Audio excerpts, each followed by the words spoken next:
The future of Montana's film industry is at a crossroads again. And while the state has seen its fair share of productions come and go, filmmakers see an opportunity to keep growing the workforce. Montana PBS's Sam Wilson peeks inside the film business in the state and the finances that keep it going. Nestled among the rolling hills of the Paradise Valley lies a quintessential western town, complete with a church overlooking Main Street and hired hands filing in and out of a saloon. But these hands are crew members working on a film called The Wolf and the Lamb, and they are preparing for the project's last day of shooting. Though it appears to be from the late 1800s, the Yellowstone Film Ranch was built from scratch in 2020 in response to a film tax credit that had just been passed by the Montana legislature. Proponents of the tax credit say it's a boon to the state's economy. These productions are giving us money. They're putting people to work. They have to spend a certain amount to get a refund. Critics ask, who is really benefiting from the deal? To me, there are a lot more reasons for an industry to come to Montana than to get tax credits. And I felt like this industry, above all others, probably doesn't need our charity. The number of productions in the state has gone up. The Film Ranch alone has hosted 11 feature films in its 4-year career. Several of those were produced by Bozeman-based Jerry Rafter. In Montana, most of the movies that are made here are very different from large studio films or even from the TV series Yellowstone. The center of the ecosystem here in Montana with feature films is for much smaller films, but we do a lot of them, which means people have more consistent work. We are just kind of laying the groundwork for full-time jobs, basically. Montana's been a creative destination for a long time. In 1897, Thomas Edison was testing out his new cameras and new film stocks and sent film crews around the world, basically, to film. And we have documented that the first film footage that we know of in Montana was filmed in Livingston, Montana. We also know that he filmed in Helena, and that footage survives today. The technology of filmmaking these days would be unrecognizable to Edison, but one tool stands out in the way it has shaped the industry: tax credits. First introduced by Canada in the late 1970s as a way to lure productions north, it is now rare for a country or state not to offer some kind of incentive for films. Films are very expensive to make. They're a cost operation. So you plan the project, you make the project, you put the project into the market, and then way, like over here, you might see some returns. So the returns can be a long ways away.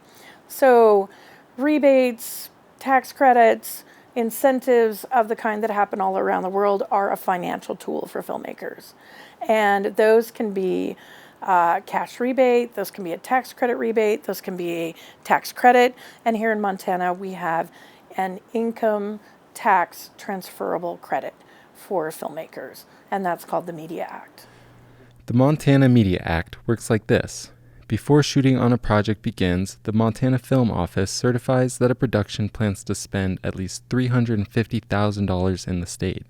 After the project is wrapped, they send their receipts to be audited by the Department of Revenue, which awards a tax credit that can range from 20 to 35% of qualified spending.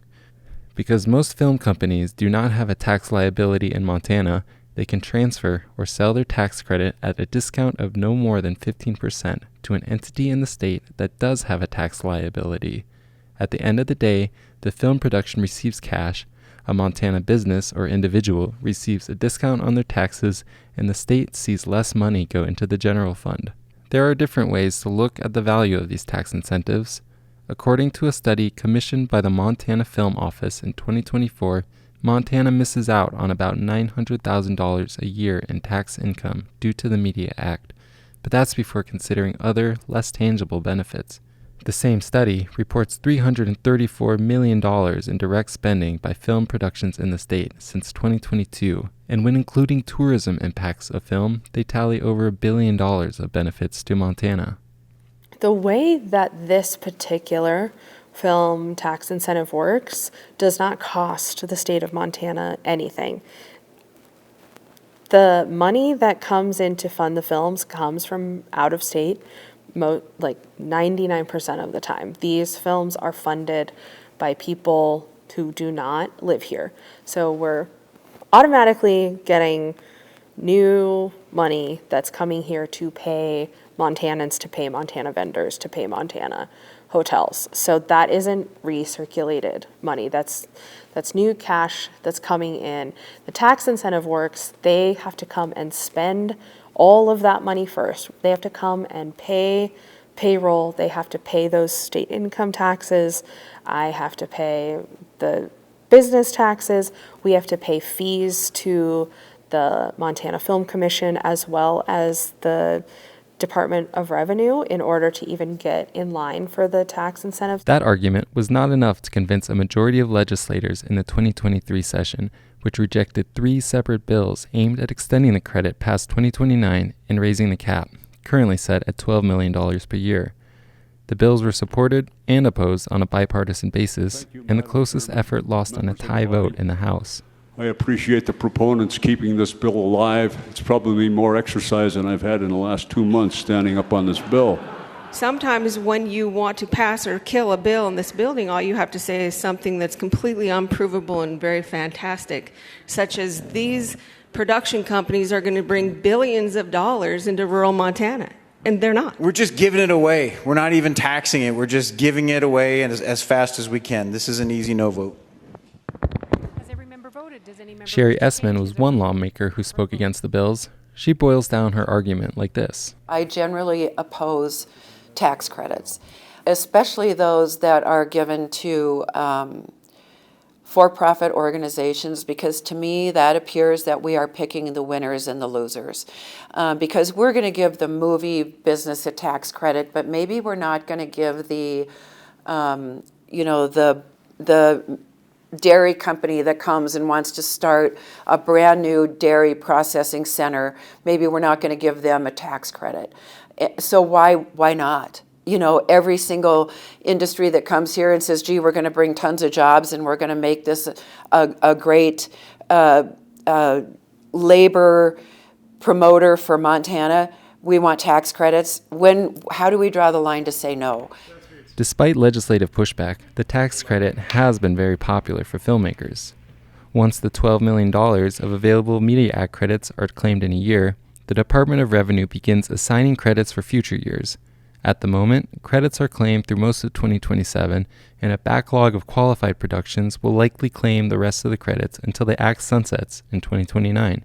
Linwood Fields, president of the Montana Media Coalition, says the passage of an updated bill is existential. The minute we didn't pass that in 2023, I had multiple productions call me and say, Linwood, I'm sorry, we're going to go to Georgia.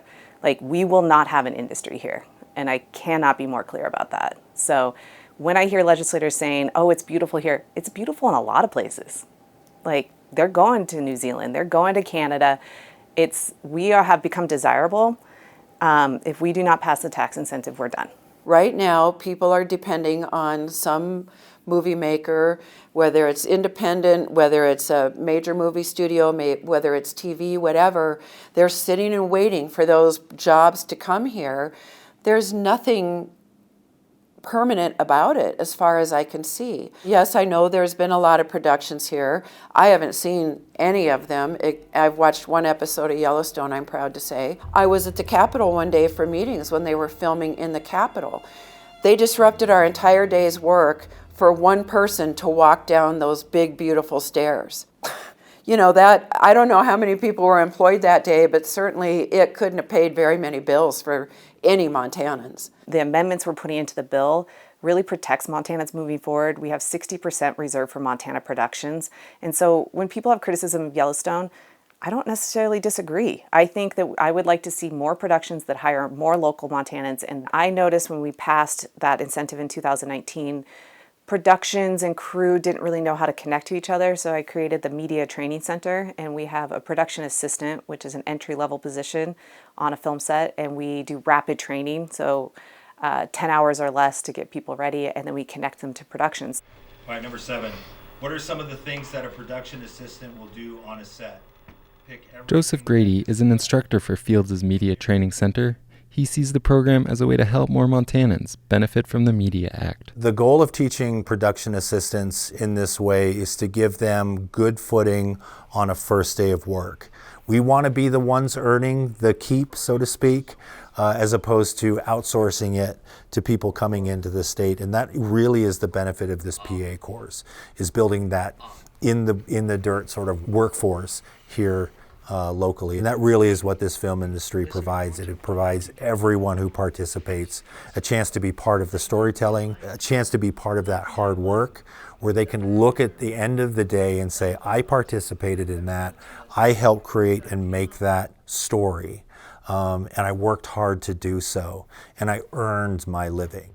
Back at the Film Ranch, work bleeds into the night.